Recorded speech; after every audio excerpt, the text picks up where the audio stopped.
4.5 దశాబ్దాల పాటు ప్రజలకు సేవలందించిన విశాఖ ఎయిర్పోర్టు సేవలు నిలిచిపోనున్నాయి. భోగాపురం ఎయిర్పోర్టు సిద్ధమై రేపటి నుంచి కార్యకలాపాలు ప్రారంభం కానుండడంతో ఇవాళ అర్ధరాత్రి నుంచి విశాఖకు రాకపోకలు నిలిచిపోనున్నాయి.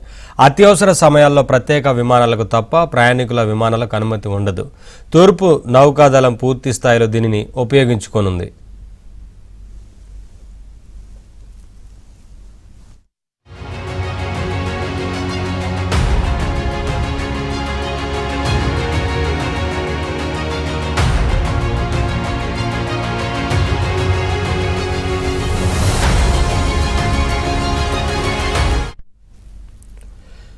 నాలుగున్నర దశాబ్దాల పాటు ప్రజలకు సేవలందించిన విశాఖ ఎయిర్పోర్టు సేవలు నిలిచిపోనున్నాయి. భోగాపురం ఎయిర్పోర్టు సిద్ధమై రేపటి నుంచి కార్యకలాపాలు ప్రారంభం కానుండడంతో ఇవాళ అర్ధరాత్రి నుంచి విశాఖకు రాకపోకలు నిలిచిపోనున్నాయి. అప్డేట్స్ మా కరెస్పాండెంట్ నాయుడు విశాఖ విమానాశ్రయం నుంచి లైవ్ ద్వారా అందిస్తారు. నాయుడు, నేటి నుంచి ఈ అర్ధరాత్రి నుంచే రాకపోకలు బంద్ అవబోతున్నట్లు తెలుస్తూ ఉంది కదా. 4 దశాబ్దాలకు పైగా సేవలందించిన విమానాశ్రయం, ఏంటి అప్డేట్స్, అక్కడ ఏం చెప్తున్నారు అధికారులు? నవీన్, సుమారుగా 4 దశాబ్దాల పాటు ఆంధ్రప్రదేశ్లో ఉన్నటువంటి అతిపెద్ద ఇంటర్నేషనల్ ఎయిర్పోర్ట్గా కూడా మనం చెప్పొచ్చు. సో ఈ రోజు నుంచి కూడా ఈ సేవలన్నీ కూడా నిలిచిపోనున్నాయి. సో ఆర్థిక రాజధానిగా ఉన్నటువంటి విశాఖపట్నానికి ఇది ఒక ఆయుపొట్ల ఇంతవరకు నడిచింది. అయితే ఇప్పుడు ఇంటర్నేషనల్ ఎయిర్పోర్ట్ ఏదైతే భోగాపురం ఎయిర్పోర్ట్ రావడంతో ఈ రోజు అర్ధరాత్రి నుంచి కూడా ఈ సేవలన్నీ కూడా నిలిచిపోనున్నటువంటి పరిస్థితి అయితే మనకి కనిపిస్తుంది. దీంతో ఒకసారిగా ఈరోజు అర్ధరాత్రి నుంచి అన్ని సేవలు కూడా, అన్ని ఎయిర్లైన్స్ కూడా ఇక్కడ భోగాపురంకి డైవర్ట్ చేస్తున్నారు. సో ఈరోజు అర్ధరాత్రి తర్వాత నుంచి ఎలాంటి ఇవి కూడా ఉండవు. సో ఎయిర్పోర్ట్ చరిత్ర మనం చూసుకుంటే 1941లో మొదటిసారిగా ఇక్కడ నుంచి ఎయిర్ స్ట్రిప్ని అప్పుడు రెండో ప్రపంచ యుద్ధం సమయంలో నిర్మించడం జరిగింది. దాని తర్వాత కాలంలో 1962లో పౌర విమానాల కోసం వినియోగించడం జరిగింది. అయితే తర్వాత నుంచి 1972 తర్వాత నుంచి సో ఇండియన్ నేవీ ఇక్కడ నుంచి కొంత ట్రయల్స్, సైనిక అవసరాల కోసం ట్రయల్స్ నిర్వహించడం జరిగింది. దీన్ని 1986 తర్వాత పూర్తిగా దీన్ని సైనిక ఏదైతే ఇండియన్ నేవీకి పూర్తిగా డైవర్ట్ చేసినటువంటి పరిస్థితి అయితే మనకుంది. 300 ఎకరాల్లో ఉన్నటువంటి దీన్ని సో పూర్తి స్థాయిలో ఇండియన్ నేవీ వినియోగిస్తుంది. అయితే అప్పట్లో కొంత పౌర విమాన సేవలు నడిచినప్పటికి కూడా తర్వాత ఉన్నటువంటి దీన్ని మనం చూస్తే కొంత డెవలప్ చేస్తూ వచ్చు.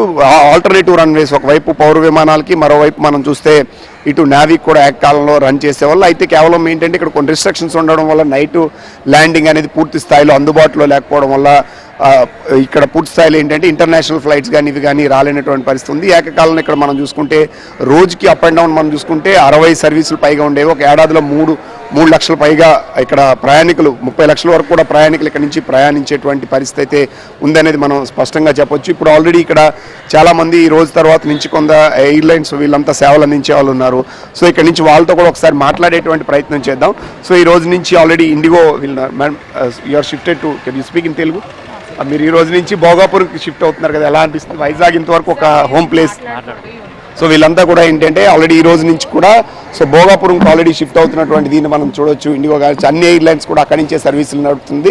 సో ఈ స్టాఫ్ అంతా కూడా మెజారిటీ స్టాఫ్ అక్కడ షిఫ్ట్ అవుతున్నారు. సుమారు ఇక్కడ ఒక 700 మంది పనిచేస్తున్న సిబ్బంది ఉన్నారు. ఇందులో కొంతమంది ఎయిర్లైన్స్ సిబ్బంది మాత్రం షిఫ్ట్ అవుతారు. మిగతా వాళ్ళు పనిచేసే వాళ్ళందరూ కూడా ఇక్కడ నుంచి వీళ్ళకి కూడా ప్రత్యామ్నాయం చూపించమని కూడా కొంతమంది అడుగుతున్నటువంటి దీన్ని అయితే ఉందనేది మనం చెప్పొచ్చు. ఇప్పుడు ట్రావెల్స్ కానీ మిగతాయి కానీ ఇవన్నీ కూడా అక్కడ షిఫ్ట్ అవుతున్నటువంటి దీన్ని ఉన్నటువంటి పరిస్థితి అయితే ఉందనేది మనం చెప్పొచ్చు. అయితే సో విశాఖ వాసులకి ఇంతకాలం ఇక్కడ విశాఖపట్నానికి ఇంటర్నేషనల్ ఎయిర్పోర్ట్కి ఏదైతే కోడ్ కేటాయించారో అదే కోడ్ని ఇక్కడ కూడా కొనసాగడానికి ఇప్పుడు ఏదైతే భోగాపురంలో నిర్మించినటువంటి ఎయిర్పోర్ట్కి షిఫ్ట్ చేస్తున్నటువంటి పరిస్థితి అయితే ఉందనేది మనం చెప్పొచ్చు. మరోవైపు ఇక్కడ విశాఖ వాసులు కానీ వీళ్ళు కానీ చాలా వరకు ఫీల్ అవుతుంది ఏంటంటే విశాఖపట్నానికి ఒక ఎయిర్పోర్ట్ లేదు అనేది వాళ్ళు చాలా వరకు బాధపడుతున్నారు. ఏంటి ఇప్పుడు ఈ రోజు నుంచి ఎయిర్పోర్ట్ క్లోజ్ అవుతుంది, ఎలా అనిపిస్తుంది?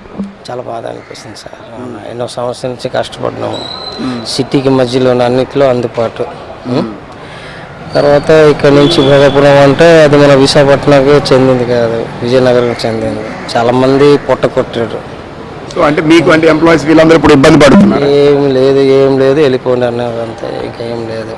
ఎక్కడ దగ్గర బయట పని చూసుకోవడం, ఏ ప్యాంటింగ్, ఏ మేస్త్రి పని చూసుకోవడం, అంతే.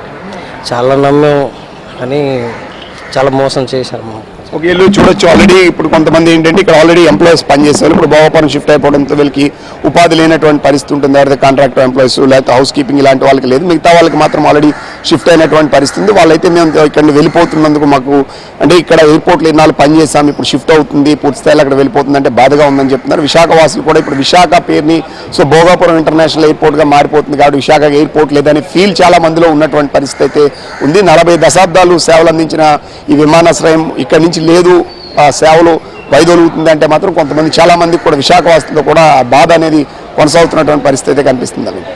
Thank you Naidu, thanks for the updates.